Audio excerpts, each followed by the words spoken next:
추수감사 주일을 우리가 맞이하게 되면 추수한 거에 대해서 감사하는 주일이구나 이렇게 생각하는데, 그것뿐만 아니라 지난 1년 동안 하나님께서 우리의 삶에 얼마나 풍성한 것으로 채워주셨는가, 그것을 우리가 회고하면서 드리는 감사 주일이 되어야 할 줄로 믿습니다. 감사라고 하는 말은 참 귀한 말이죠. 우리의 삶을 풍요롭게 만들고 또 행복하게 만들어주는 언어가 바로 감사라고 하는 것입니다. 그래서 찰스 스펄전이라고 하는 목사님은 이런 얘기를 했어요. 별빛을 보고 감사하는 사람에게는 달빛을 주시고, 달빛을 보고 감사하는 사람에게는 햇빛을 주시고, 또 햇빛을 보고 감사하는 사람에게는 해와 달이 필요 없는 영원한 빛을 주신다, 이렇게 고백을 했습니다. 그러니까 우리가 감사의 고백을 하게 되면 하나님은 더 크고 더 귀한 것으로 우리의 삶을 채워주신다라고 하는 거죠.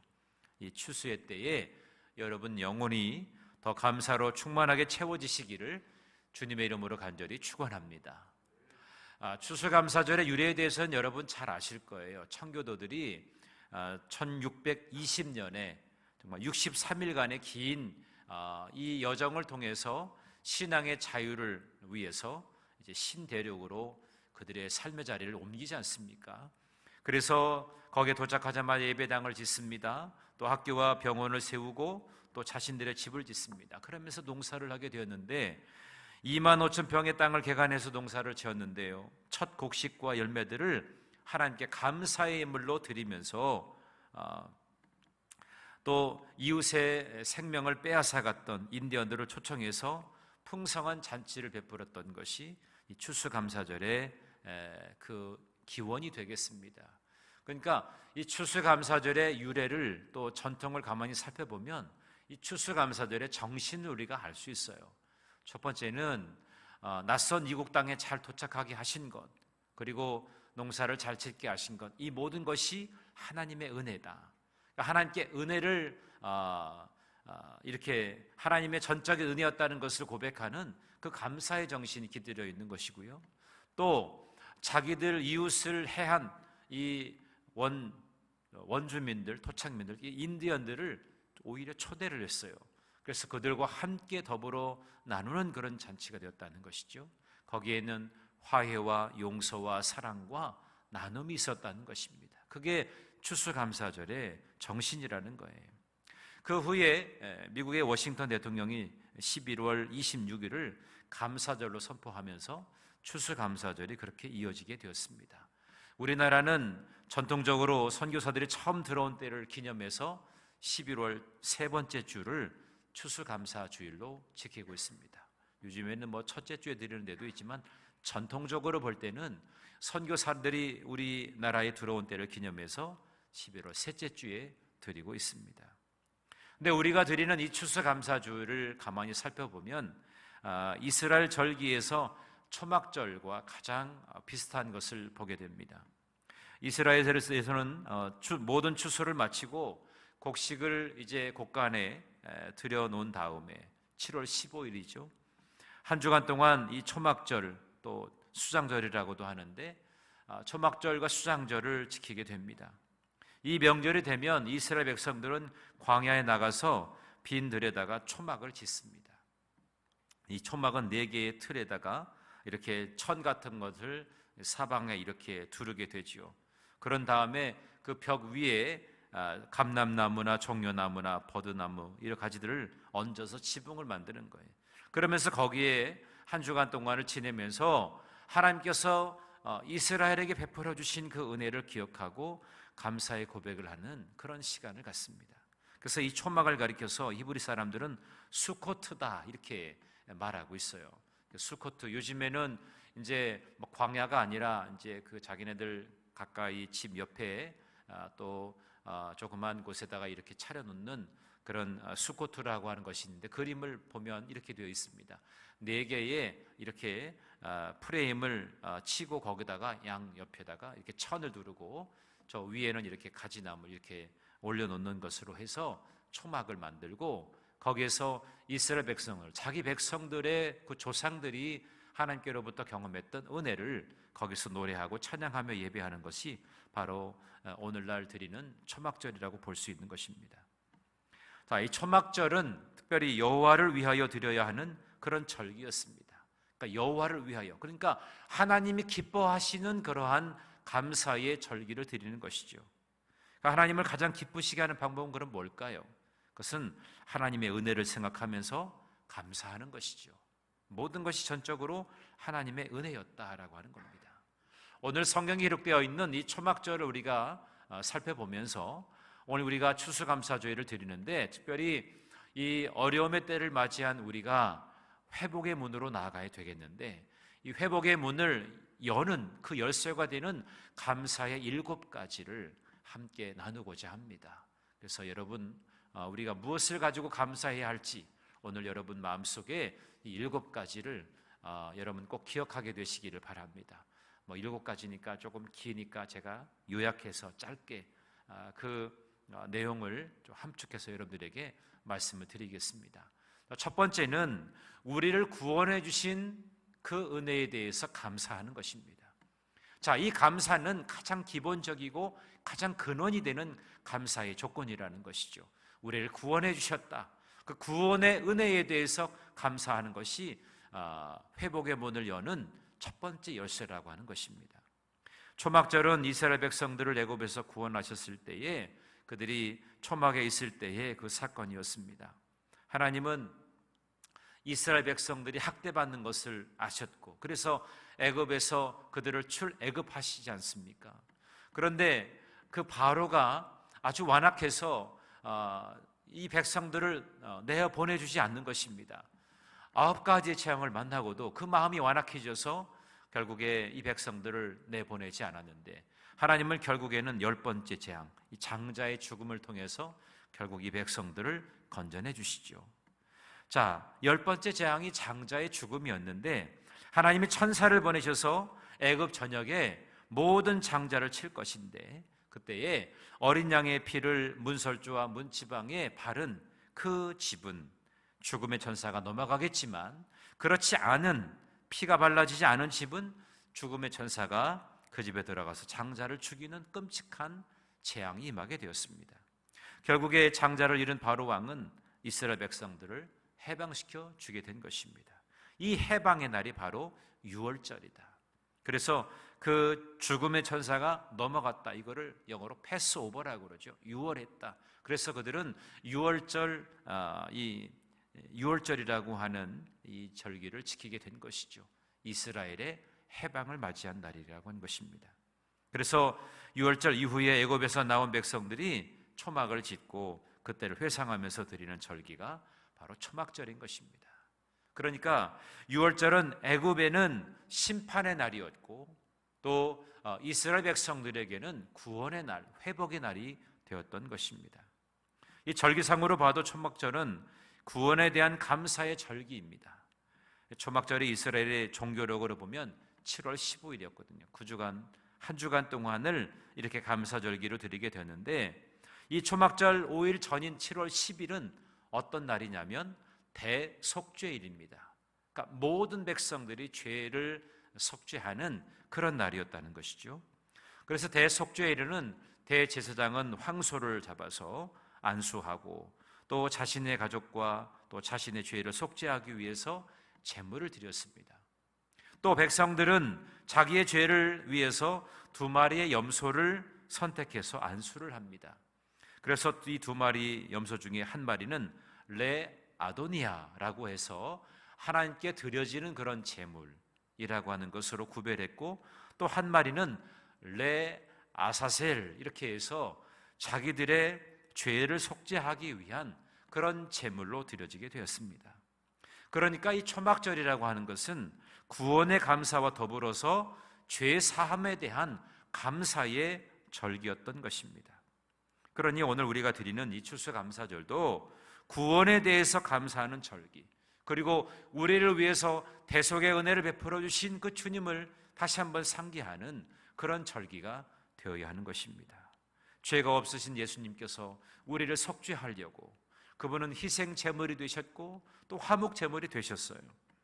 저와 여러분의 죄를 다 짊어지시고 우리를 위해서 십자가를 지시고 그 형벌을 받으셨습니다. 주님의 죽으심은 우리를 대신한 죽으심입니다. 그리고 주님의 부활은 부활의 첫 열매로서의 부활인 것입니다. 주님의 부활하신 것처럼 우리 역시도 마찬가지로 부활할 것을 믿는 것이죠.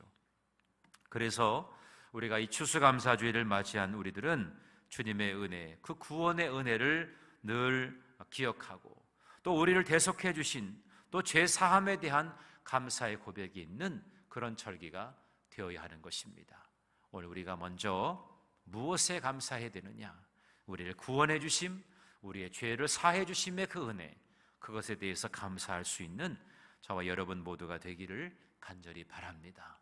자, 두 번째는 광야에서도 보호하시고 인도하심에 대한 감사입니다.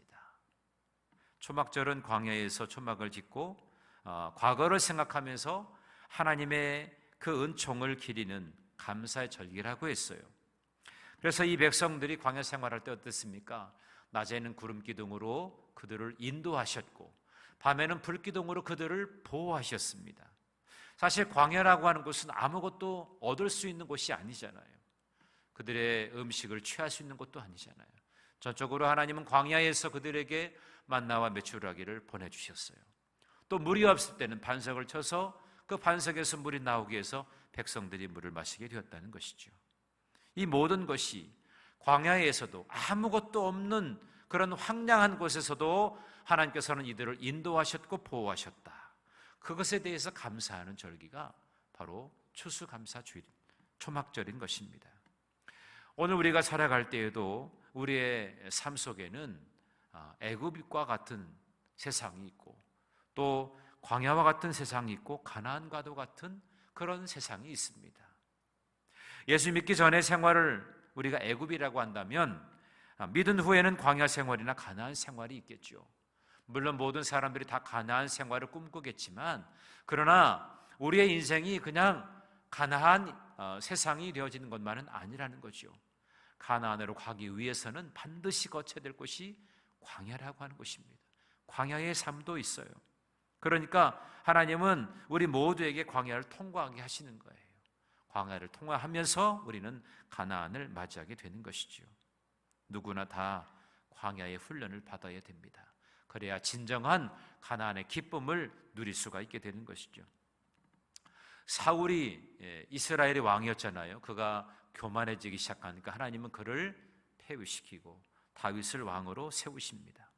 선지자 사무엘을 통해서 다윗에게 왕으로서의 기름을 붓는데 그때부터 다윗은 아주 거친 광야를 통과해야만 했습니다. 10년이 넘는 세월 동안에 도망자로 정말 고통스러운 세월을 보냈어요. 그러나 다윗은 그런 상황 속에서도 하나님께서 늘 자기를 보호하시고 인도하신다는 사실을 잃어버리지 않았습니다.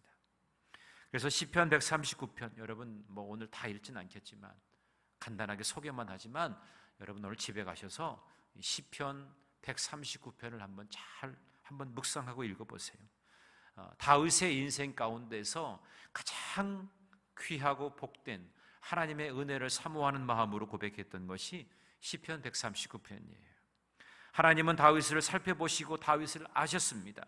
그가 안고 일을 섬도하셨고 멀리서도 이 다윗의 생각까지도 아셨다고 고백합니다. 하나님은 다윗의 앞뒤에 둘러싸시고 다윗에게 안수하셨는데 그는 자기가 하나님을 피할 수 없다는 것을 분명히 알았습니다. 자신이 새벽 날개를 치며 바다 끝에 갈지라도 거기에서도 하나님이 함께 하신다는 것을 다윗은 고백했어요. 어딜 가도 어떤 상황에서도 하나님은 다윗을 보호하시고 인도하신다는 사실이 다윗에게 그렇게 고백되었다는 사실이에요. 그래서 늘 그러한 고백을 가지고 나아가게 됐다는 것이죠. 우리의 광야에서도 하나님은 여전히 우리와 함께 하시는 줄로 믿습니다. 여러분, 광야 없이 광야를 통과하지 아니하고 가나안은 없어요. 하나님은 이 백성들에게 또 오늘을 살아가는 우리에게도 이 광야를 통해서 하나님의 인도하심과 보호하심을 경험하라고 말씀하고 있습니다. 시시때때로 하나님은 불기둥과 구름 기둥으로 저와 여러분을 지켜주시고 보호하실 것입니다. 그 놀라운 손길이 있음을 기억하고 오늘 광야에서도 늘 보호하시고 인도하심에 대한 감사가 충만해지는 여러분 모두가 되기를 간절히 바랍니다.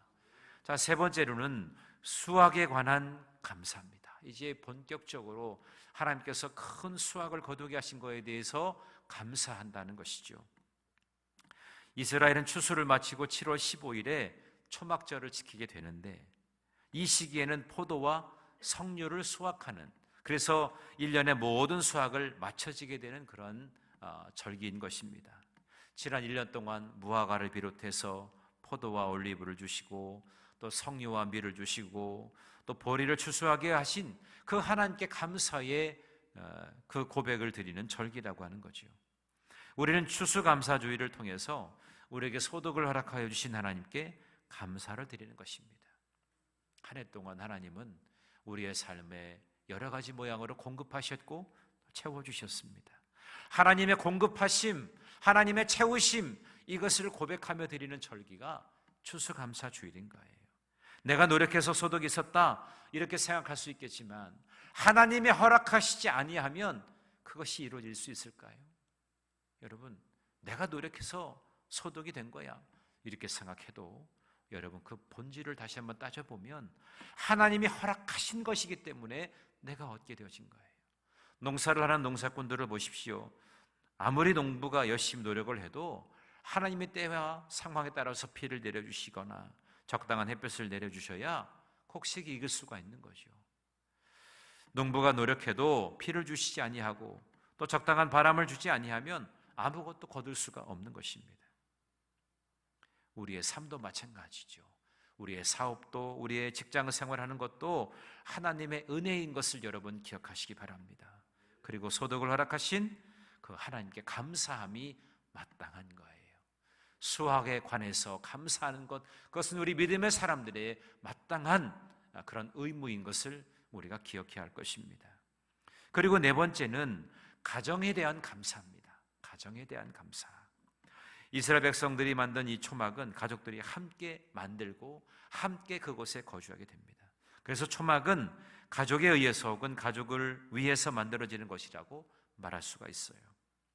이스라엘 백성들이 광야 생활을 할 때에 많은 고난과 시련이 있었지만 그 고난과 그 아픔과 시련을 극복할 수 있었던 것은 두 가지입니다. 첫 번째는 뭐냐면 하나님이 함께 하셨기 때문에, 그리고 또 하나는 그들에게 가족이 있었기 때문에, 이 공동체라고 하는 가족이 그들을 버티게 할 수 있는 아주 중요한 공동체였던 것입니다.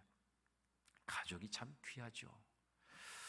지난 11월 첫째 주간에 저희 아버님 구주기 추도 예배를 드리고 왔습니다. 아버님이 저희들에게 남겨준 것은 다른 것이 없어요. 신앙의 유산밖에 없습니다. 그러나 그 신앙의 유산으로 우리 가족들이 든든하게 서가게 됐고, 추도 예배를 드리면서 늘 고백하게 된 것이 가족이 참 소중하구나. 함께 모여서 아버님을 추모하고 또 다시금 우리가 한 마음으로 더 열심으로 우리가 살아야 되겠다는 고백을 하게 되니까 가족이 참 귀하구나, 그런 생각을 갖게 되었습니다. 이번 추수감사주일 때는 가족들의 안부를 다시 한번 물으면서 서로를 축복하는 계기가 되는 그런 감사절기가 되기를 간절히 바랍니다. 그래서 하나님, 사랑하는 가족을 주셔서 너무너무 감사합니다, 그런 고백이 있었으면 좋겠어요. 한번 따라해 볼까요? 하나님, 사랑하는 가족을 주셔서 너무나 감사합니다. 하나님이 함께 하셨고 또 우리 사랑하는 가족이 있기 때문에 내가 버틸 수 있는 힘이 되어지는 것이죠. 자, 그런 가족에 대한 감사를 드리고, 다섯 번째는 교회에 대한 감사합니다. 교회 공동체, 교회를 우리는 언약 공동체라고 말하죠. 하나님의 약속의 성취가 이루어지는 곳이 바로 교회인데 이 교회 공동체에 대한 감사를 우리는 잊지 말아야 됩니다. 이스라엘 백성들도 이 초막절에 초막을 짓고 거기서 생활하면서 언약 공동체인 이스라엘 백성인 것, 우리는 하나님의 백성이고 하나님의 택한 언약 공동체다라고 하는 것을 확인했습니다. 그래서 이 절기는 모든 이스라엘 백성들이 하나님 앞에 드리는 절기이기 때문에 이스라엘 전체가 동참하는 그런 절기였던 것입니다. 그래서 이스라엘 백성들은 자기들의 초막만 만들고 거기서만 있었던 것이 아니고 또 다른 사람들의 초막을 방문해서 서로 축복해 주는 거예요. 그래서 서로 위로하고 격려하고 그러면서 광야에 어떻게 삶을 살았는지를 같이 이야기 나누고 그러면서 함께 회고해 보는 것이죠. 이것이 이제 신학적인 시각에서 본다면 믿음의 공동체인 교회를 말해주는 것일 겁니다. 여러분, 교회는 어떤 것입니까? 교회는 하나님의 택한 백성들이 함께 모여서 혈연 공동체, 주님의 보혈의 피를 함께 나눈 공동체가 바로 교회 공동체지요. 그래서 믿음의 공동체인 이 교회는 언약의 성취를 함께 나누는 공동체인 것입니다. 그래서 우리는 이 공동체로서의 역할을 잘 감당해야 돼요. 물론 요즘의 교회가 여러 가지로 어려움을 당하고 있고 세상에 정말 제대로 된 빛을 발하고 소금의 역할을 감당해야 되는데 그렇지 못한 것들이 있잖아요. 그래도 교회는 세상의 희망이 되어야 합니다. 교회는 세상의 희망이다. 더 이상 희망이 없는 상황에서 마지막 희망의 보루가 어디냐? 바로 교회라고 하는 것이죠. 그것에 대해서 우리가 함께 이 아름다운 믿음의 공동체를 아름답게 세워나가야 되는 것입니다. 과학자였던 아인슈타인은 그가 나이가 들어서 이제 느지막이 기독교 신앙에 입문하면서 이런 고백을 했어요. 나는 평소에 특별히 젊었을 때 교회를 경멸했다. 교회를 무시했다. 그러나 내 조국 독일이 어두워졌을 때 그리고 나치의 핍박 아래에 있었을 때 내가 경멸하고 무시했던 교회는 우리 민족의 유일한 소망이었고 사람들의 안식처였다. 그리고 내가 나이를 먹어가면서 내 노후에 내 인생의 석양역에 나는 교회 이외에 내 영혼의 위로를 경험할 수 있는 장소를 찾지 못했다. 나는 이제 교회로 다시 돌아온다. 이것이 아인슈타인의 고백이었습니다. 근데 교회는 유일한 소망의 안식처라고 하는 것이죠. 또 교회는 위로의 통로가 되는 것이고 교회는 진정한 회복이 있는 곳이 바로 교회 공동체라고 하는 것입니다. 이번 추수감사주의를 맞이하면서 우리가 함께 예배하는 이 교회 공동체, 우리 에덴교회를 허락하신 그 하나님의 은혜에 대해서 감사할 수 있는 저와 여러분 모두가 되기를 간절히 바랍니다. 그리고 여섯 번째는 앞으로 베풀어 주실 은혜에 대해서 감사하는 거죠. 미래지향적인 감사를 말씀해 주는 거예요. 오늘 본문의 15절의 말씀을 보면 이렇게 말씀합니다. 내 하나님 여호와께서 내 모든 소출과 내 손으로 행한 모든 일에 복을 주실 것이니. 앞으로 복을 주시겠다라고 하는 것이요, 앞으로 은혜를 베풀 것을 믿으라고 하는 말씀으로 이 말씀을 주신 거예요. 하나님은 하나님을 위해서 절기를 지키는 자들에게 이러한 복을 예비해 두셨다고 그랬어요. 그래서 이스라엘 백성들에게는 그 믿음이 필요한 거예요. 하나님은 우리에게 복을 주시는 분이다. 그 약속의 성취가 우리의 삶 속에서 일어나는 것이다. 그래서 그들이 그 믿음을 가지고 나아가게 됐던 것입니다. 초막절에 이스라엘 백성들의 기도 제목 중에 하나가 뭐냐면 비를 위한 기도였습니다. 이스라엘에는 이른 비와 늦은 비가 때에 따라 내려야 1년 농사를 제대로 할 수가 있거든요. 절기상으로 보면 초막절이 끝나는 때에 이른 비가 내려야 합니다. 그래서 이스라엘 백성들은 초막절을 지내면서 이른 비를 내려주실 하나님 앞에 기도하고 감사했던 것입니다.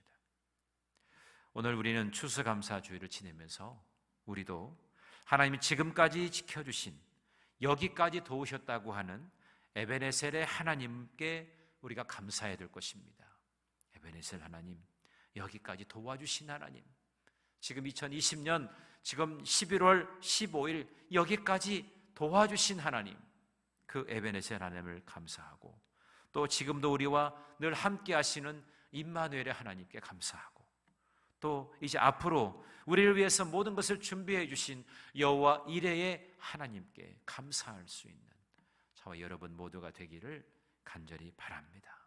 앞으로 베풀어 주실, 우리를 위해서 더 크신 은혜를 베풀어 주실 여호와 이레의 하나님을 날마다 소망하시면서 감사하는 여러분 모두가 되기를 간절히 바랍니다. 그리고 마지막으로 7번째, 영원한 천국에 대한 감사입니다. 초막절에 이스라엘 백성들은 집을 떠나서 초막에 거하면서 인생이 나그네인 것을 기억하는 것입니다. 초막이라고 하는 것은 뗐다 붙였다 하는 거잖아요. 영원히 거주할 것이 아니잖아요. 그러니까 잠깐 있다가 사라지는 것이죠. 우리의 인생이 바로 그러한 나그네와 같은 것임을 거기서 깨닫는 것이라는 겁니다. 광야의 이스라엘 백성들은 초막에 거하면서 가나안을 그리워했습니다. 그들은 초막에 거하면서 영원한 천국을 바라봐야 했던 것입니다. 마찬가지로 우리는 이 나그네 인생길을 걸어가면서 영원한 천국을 바라볼 수 있어야 되겠습니다. 고린도후서 5장 1절의 말씀을 보니까 이렇게 말씀하고 있어요. 우리의 장막집이 무너지면 하나님께서 지으신 집 곧 손으로 지은 것이 아니요 하늘에 있는 영원한 집이 우리에게 있는 줄 아느니라. 이렇게 말씀하고 있습니다. 우리 믿음의 사람들에게 참 소망은 이 땅이 아닙니다. 세상이 아닙니다. 바로 하늘이라는 것이요. 영원한 천국이 우리의 참 소망인 것입니다. 소망이 있는 사람에게는 죽음도 그것이 슬픔이 아니라는 거죠. 이 소망이 없으면 죽음은 슬픔이고 절망이겠지만 죽음은 또 다른 소망을 우리에게 주고 있는 것이라는 겁니다. 우리에게 영원한 천국이 있습니다. 그러니 감사한 것이죠. 이 세상이 아무리 험하고 또 어려운 길이라 할지라도 우리가 감사할 수 있는 것은 영원한 집이 우리를 위해서 예비되어 있기 때문인 것입니다. 지금 우리가 살고 있는 이 세상은 잠깐이에요. 마치 아침 안개와 같은 것입니다. 아침 안개가 자욱해도 해가 뜨게 되면 다 사라지듯이 우리의 인생이 그렇게 짧은 것입니다. 그러나 우리가 들어갈 천국은 영원한 것입니다. 그런 이 땅에서 좀 고통스러워도 영원한 천국을 생각하게 되면 감사할 수 있게 되는 것입니다. 아까 우리가 그 초막을 봤죠. 양쪽에는 네 모퉁이에는 이렇게 천으로 둘러서서 밖이 보이지 않았지만 그 위에는 지붕에는 나뭇가지를 대충 올려놨기 때문에 밖은 보이지 않지만 하늘은 반드시 그들에게 보였습니다. 그러니까 세상을 보지 말고 하늘을 보라고 하는 그런 의미입니다. 우리는 세상의 소망을 두거나 기대하지 않고 영원한 천국의 소망을 두는 주의 자녀가 되어야 할 줄로 믿습니다. 우리가 회복의 문을 여는 이 감사절을 맞이하면서 그 회복의 문을 어떻게 열 수 있는가? 오늘 제가 7가지를 간략하게 여러분들에게 소개했어요. 7가지를 여러분 마음속에 잘 기억하게 되시기를 바랍니다. 다시 한번 정리를 해드립니다. 첫 번째, 우리는 우리를 구원해 주심에 대해서 감사하자. 감사의 열쇠. 그리고 두 번째, 광야에서도 보호하시고 인도하셨음에 대한 감사의 열쇠. 세 번째, 수학에 대한 감사의 열쇠. 네 번째, 가정에 대한 감사. 그리고 교회에 대해서 또 앞으로 베풀어 주실 은혜에 대해서 감사하고 또 영원한 천국에 대한 감사로 이번 추수감사 주일을 드리시는 저와 여러분 모두가 되시기를 주님의 이름으로 간절히 축원합니다.